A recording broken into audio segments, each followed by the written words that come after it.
Hello everyone and welcome to another video. Today, I'd like to talk about creating movies and animations in Mathematica. As you've seen from some of our previous tutorials, Mathematica is a great tool for visualizing data, and a few of our earlier videos covered how to build static 2D and 3D plots in Mathematica. We're going to build off some of these concepts, so if you haven't had a chance to view these, I'd recommend taking a moment to go through these before continuing on. I'll leave a link to these in the description below. Now, in terms of an agenda today, I'd like to start by showing some quick and easy tools that Mathematica provides to generate animations. After that, if we want to get more complex, we should take a step back and briefly talk about movies and animations from a theoretical standpoint.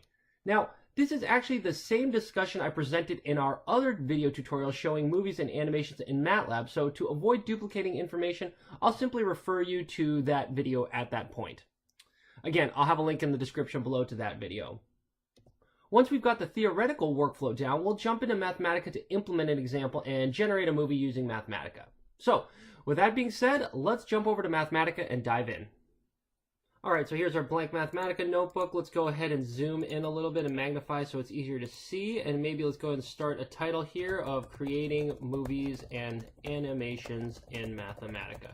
Okay, so the first thing that we wanted to look at here was what we call simple animations. So, to do that, let's go ahead and consider a simple function here. Something like maybe, I don't know, some f of t, which is equal to, I don't know, maybe let's a sine omega t. Whoops, a sine omega t. Okay, so we can go ahead and define that, and we see here that this function has multiple parameters characterizing it, right? It has an amplitude a, an angular frequency omega, and some time t here. So let's go ahead and say that f is a function of t, a, and omega. Right? And we can assign this as a sine omega t. Okay? So, now that we've got this function, we can make static plots, right? So that's pretty simple here. So let's just write this down that we want to make a simple static plot, right? And we saw how to do that earlier, right? All we would need to do is, well, pick some example values for a and omega. So I don't know, maybe let's say a example of 3, let's say omega example of pi. And maybe what we can now do here is we could go ahead and just do a simple plot command now, and we could say plot f of t, a example, right, and omega example. And we'll plot this thing from t going from 0 to, I don't know, 5 seconds or something like that, right? And if, whoops, I guess if I was matching my braces appropriately, there we go. We could shift enter this, and here we go. We get a simple static plot here of the function here, right? So nothing's animated. There's no movies yet here. But what if we wanted to animate this plot and dynamically see how does this function change as we vary some parameter, right? So in this case, maybe let's say we wanted to change omega dynamically and watch how does this function change, right? An animation is really nothing more than a picture where something changes with time here, right? So to do that, Mathematica has this neat function called manipulate here. So what manipulate will let you do is it will let you generate some kind of expression with interactive ability to manipulate a particular parameter. So for example, let's pick like a line, the equation of a line. Manipulate m times x plus some offset. I don't know, like 3 or something like that, right? And now what you can do here is you can say, okay, and I want to manipulate or vary the parameter m to go between 2 and 4 or something like that. Okay? And I'll close my manipulate. If I shift enter this, you see what ends up happening here is you get this little interactive window here where you see here's the expression here, and here's a little slider bar that can let you change one of these parameters. So for example, m, right? We can see how does m change as you're moving this slider. In fact, you can even hit this little plus sign here, and there's some controls here that, for example, will let you to just hit play, and this thing will just kind of loop over and over and over and continuously vary m here between the ranges you specify, and you can see how does this change the plot, right? Or sorry, not the plot, the expression. I said plot because that's what I'm thinking about doing here is, you know what we can do is we can actually try to combine this manipulate here with the previous plot command. So what I mean by that is let's come up here and grab our plot command here. So I'm just going to grab this. So keep in mind here we see that a example and omega example are already defined here. So I'm going to go ahead and paste this down here. And now what I want to do is let's go ahead and say manipulate I'm going to wrap the plotting command inside a manipulate command here, right? And now what I need to do here is I need to tell it, what am I trying to vary? So what we're going to do here is let's go back to having a general omega, right? And now what I want to do is I want to say move omega between specific values. I don't know, how about 1 and 5?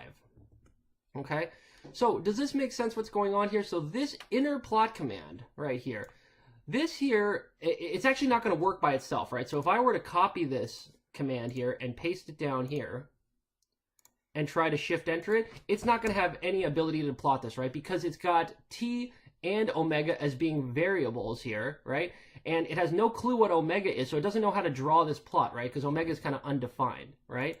But now, up here in the manipulate command, that's exactly what manipulate is going to provide. It's going to provide values of omega ranging between 1 and 5, and it's going to give me this nice interactive control to go ahead and interact with the animation. So if I shift enter this, we get this nice dialogue here. And what we see here is we see here's what this thing looks like for a particular value of omega. And again, let me open up the animation control window here. And we see here, omega is 1. Here's the plot you get. And you can animate this by just grabbing and dragging this here or going ahead and hitting the play button. So here you see, this is one way you can make very simple animations quickly and easily here in Mathematica here to try to visualize how does a function or an expression change as another particular parameter varies between some ranges that you care about. What's really interesting about manipulate here is you can actually manipulate more than one parameter at once. So for example, what if we wanted to be able to see how does the amplitude of this sine wave change as well? So again, let's go ahead and take out our specific value of a here, and let's just put in a generic value of a here. So now, again, if I shift enter this, we're gonna get nothing, right? Because now it has no idea what a is. So I also have to tell Mathematica here, or tell the manipulate here, that you know what? I also want a here to vary between some values. I don't know. How about 2 and 4, right? And now if I shift enter this, I get this double interactive window here where I can now go ahead and change omega, or I can change a, right? And you see that this works quite nicely. So again, you can hit these little plus signs here and we can get kind of fun and interactive. We can see, okay, here's how the function looks like if you change a. And you know what? Let's let both of these rip at the same time. And you can see here, now I've got an animation where multiple parameters are changing here, and I'm able to animate them or make this tiny little movie here of how this thing switches. So this is a nice, easy way, I think, to make what I'm calling simple controls here, or simple animations in Mathematica here. Now, if you want to get a little bit more complex, we maybe need to talk a little bit about animation theory, right? So let's take a moment to chat about that. Whoops, sorry. And actually, I've just decided, you know what, we've done enough work. Let's go ahead and save this notebook here. And I'm just going to save this here in the desktop. And I will actually provide a link to this notebook in the description below so you can download it and follow along here. Okay, so again, let's talk about animation theory quickly. So here's a part of the video where we're going to pause and actually redirect you to the other video that I made, which was entitled Creating Movies and Animations in MATLAB. So to avoid duplicating the same discussion, here's the URL to the video here. That URL is also in the description of this particular tutorial here. And I'll ask you to just pause right now and go watch just the first around 10 minutes of the Creating Movies and Animation in MATLAB, because that's where we talk about animation theory, right? We talked about how animations can be kind of visualized as just making a flip book of a whole bunch of still images. And then what we looked at here is a 5-step process or workflow for how to create these animations in MATLAB, right? And it turns out that those 5 steps are virtually identical in Mathematica. It's just we need to use a couple of different functions and a little bit of different syntax to implement each of these 5 steps. And also in that first 10 minutes of the video, we looked at an example here where we had this trajectory of a particle moving in this sort of upward elliptical helix here, described by that parameterization you see over there. So why don't we take this exact same example and that exact same workflow we developed in MATLAB and look at how we're going to implement that in Mathematica now. All right, so we said for the animation theory, we basically want to see the creating movies and animations in MATLAB video, the first 10 minutes, right? So just watch the first 10 minutes. So instead now, let's go ahead and jump into just creating animations in Mathematica. And we saw that we're going to use basically the exact same workflow we did earlier. So for that, we saw that it was a 5-step process here. So step 1 here was we were going to basically generate data. So you might go ahead and run a simulation to create that data, or do some other parameterization of a function to generate data here. The second step here was we were going to go ahead and draw or render the scenario.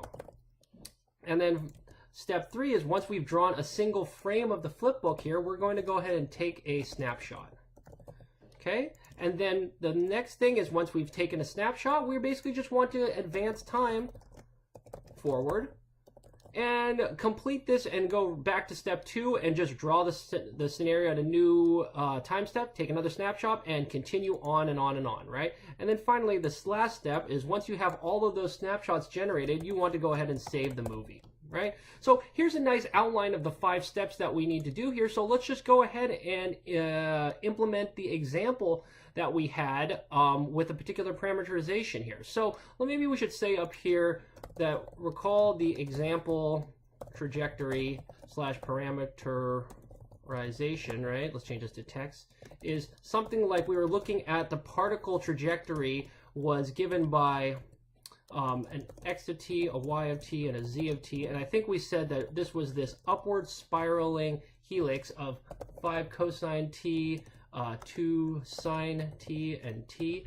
for t in the range of 0 to 2 pi. I believe that was the example that we wanted to generate here. So to go ahead and let's save our notebook and just walk through this example here of generating this animation of that upward spiral.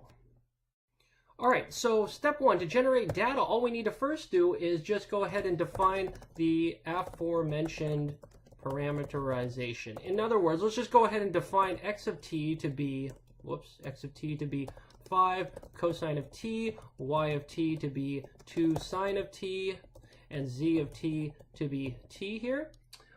Again, if you were going to go ahead and load this in from a data set, you could go ahead and call load here, or generate some other way of getting in information to define where we would like to draw these particles here. So this is a pretty easy way to do it here. Let's also go ahead and check that this looks reasonable with a static plot, right? So we could go ahead and also just go ahead and do a very quick parametric plot 3D of this. So we could say plot x of t, y of t, z of t, t running from 0 to 2 pi, right? Oops, sorry, and I missed a whole bunch of brackets and braces, so that didn't like it. Okay, here we are. So yep, that looks about reasonable, right? Here's my little spiral here. Okay, so now that we have the data set up, what we're going to do is let's get ready to do a couple of things here before we actually draw and render the scenario. So one of the things that we'd like to do here is let's go ahead and set up a range of times where we would like to animate or render the scenario. So in other words, I just want a bunch of t values. So if you recall, we said t was in the range of 0 to 2 pi. That was the continuous range we were interested in, but obviously we can't have a continuous range here. So let's just go ahead and make a variable called, I don't know, t range, and we're going to use the range function to say let's go between 0 and 2 pi here, and let's use steps of 2 pi over 99 here. So what that is going to allow us to do here is this will create 100 time steps. So if you remember, that's kind of exactly what we ended up doing here in MATLAB. So let's just shift enter that here. And maybe we should also make a quick note here that this is saved as a list here, right? So if we look at t range, you see that it's just a single dimensional list of all of the time steps that we would like to draw the scenario at. Okay, so let's go ahead and delete that. In a similar manner here, what we also want to do here is let's go ahead and define or slash initialize a container that will be used to hold the frames of animation. So essentially we're making our blank flip book here, right? So I just want to initialize a container that's going to be able to hold 100 frames of animation. So the easy way to do that, again, let's call this movie vector, just like we did in the MATLAB example. And then let's go ahead and use the constant array. And let's just say it goes from 0 to length of t range here. So this is a constant array of all zeros that should have the same number of elements as t range. So again, movie vector at this point is a whole bunch of zeros, actually 100 of them here saved as a list. So maybe again, let's go ahead and make a note of this here. This is saved as a list here, right? Okay, so at this point, I think we've got all of our prerequisites set up here, right? We have the data up here, right? So this is the data of where the particle is located here. And now we also have the time steps at which we would like to evaluate the parameterization or to render the scenario. And we finally made a blank flipbook here called movie vector, which is going to be able to hold all of this, each individual frame. All right, so the next step, step 2, in fact, actually step 2, 3, and 4, we can all sort of do at once because we saw earlier in MATLAB, this is all contained within a single for loop here. So let's just make a little comment here, and we're going to say use a for loop to create the frames of animation, right? So we can obviously create one frame of animation here. So for example, what we could do here is we could say, let's just plot the first time step here. So let's say that tk is t range, so 1, right?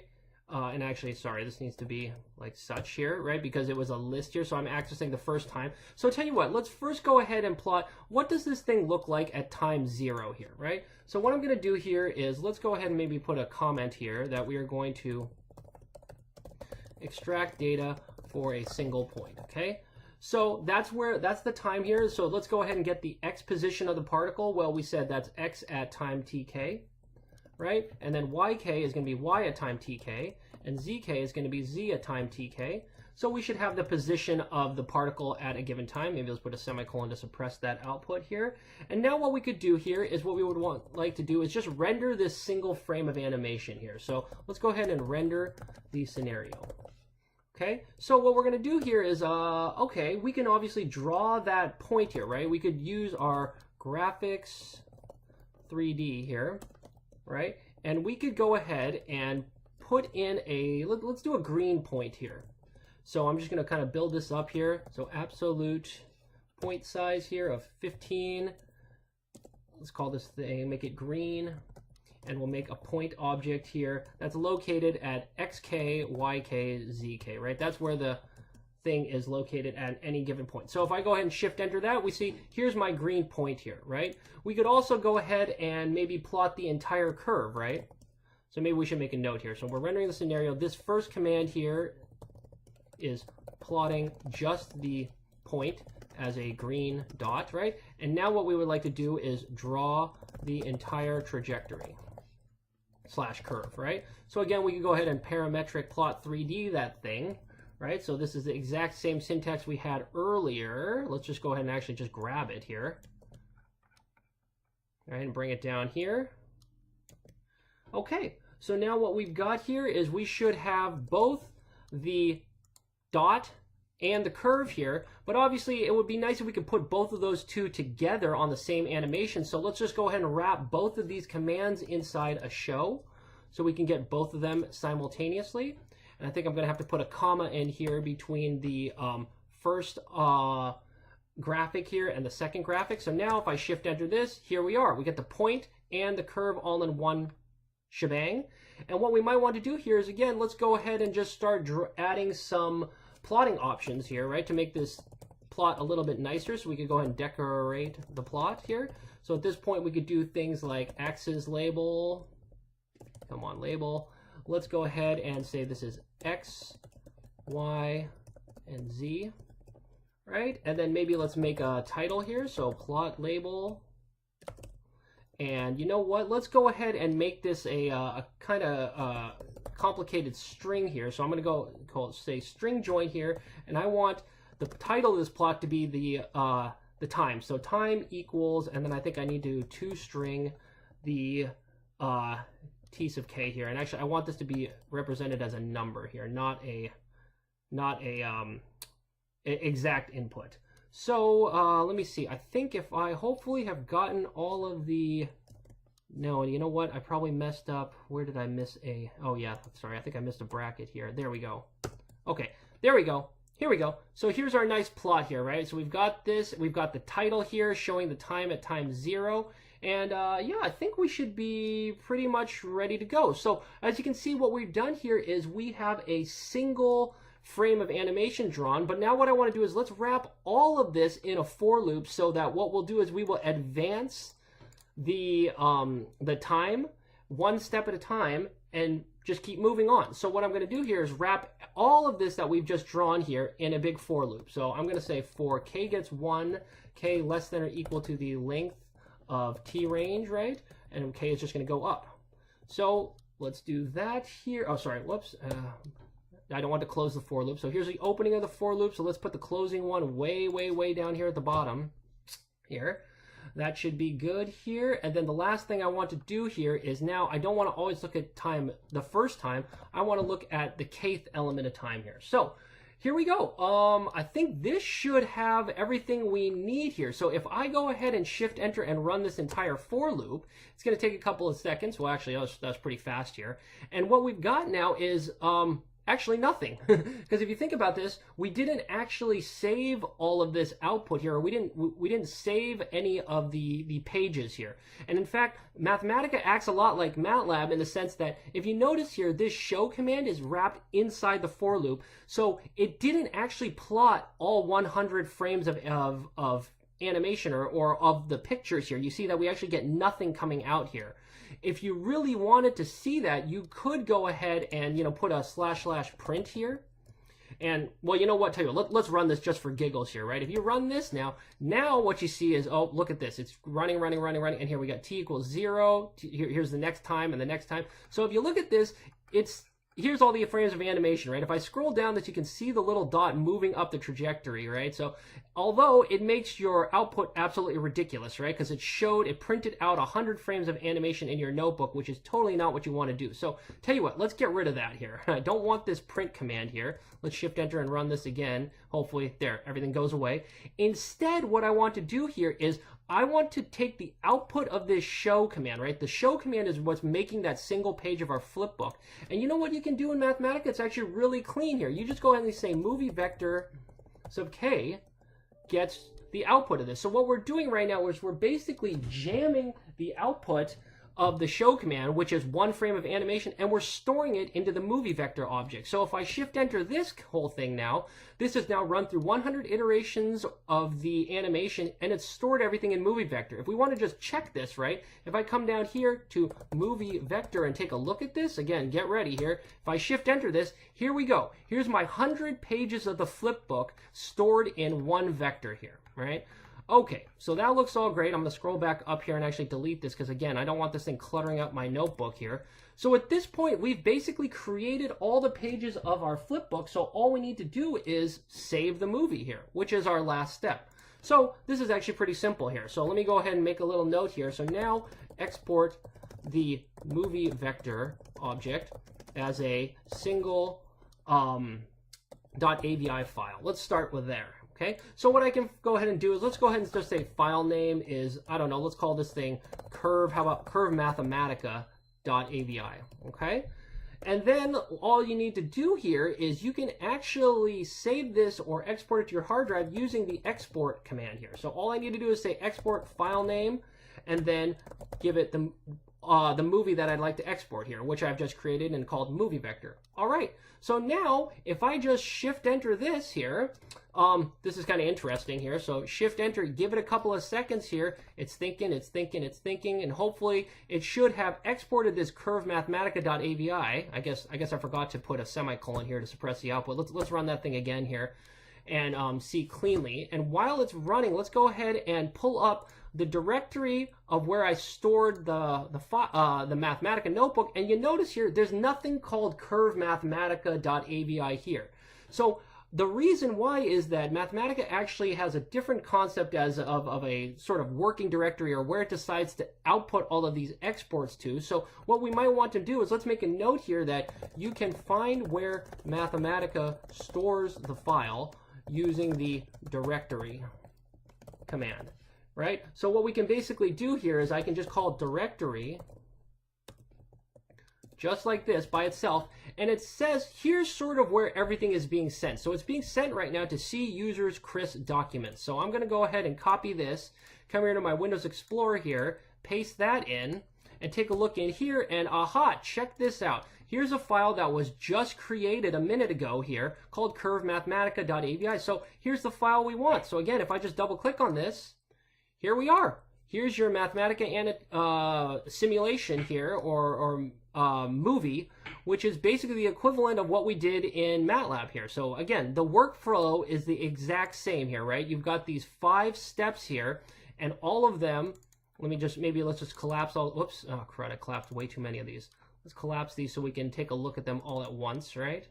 And there we are, right? So we saw that the workflow is virtually identical, right? Go ahead and generate the data here, and then you go ahead and step through it one item at a time, and at each time step you go ahead and draw or you render a single page of your flipbook here or your movie.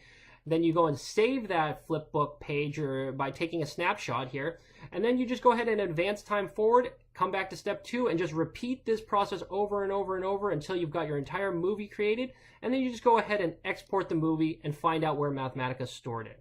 So let's go and jump over and take a real quick look at a summary of what we discussed today. All right, so what did we cover today? So we first took a look at some of these nice built-in tools that Mathematica has that allow you to create these simple animations, mostly using the manipulate function, right? We saw that manipulate will allow you to create an expression or a plot where you can change one or more parameters to create a very simple animation. We then kind of looked at animation theory by sort of punting and referring everyone to go back and look at the Creating Movies and Animations in MATLAB video, which basically talked about the workflow for creating animations on a program such as MATLAB or Mathematica here. And then we looked at an example of how to do that in Mathematica, and we saw that the only things that were kind of different or interesting here within this workflow here is that you would need to initialize the container to hold all of your flipbook items, right, or your flipbook pages. And then we all just needed to step through it using a for loop, and then at the end of the for loop, when you've drawn all the pages of your flipbook, you can export that flipbook using literally the export command in Mathematica here. But then you just need to be a little bit careful of where Mathematica decides to save this on your hard drive, so we looked at using the directory function to actually find it. So I hope this video was helpful. If so, please subscribe to the channel because we will be having multiple other videos talking about Mathematica and other engineering tools coming up in the future. You should be able to do that by just clicking on the icon that should have appeared on your screen a few seconds ago. And with that, I hope to catch you at a future video. So I'll talk to you later. Bye.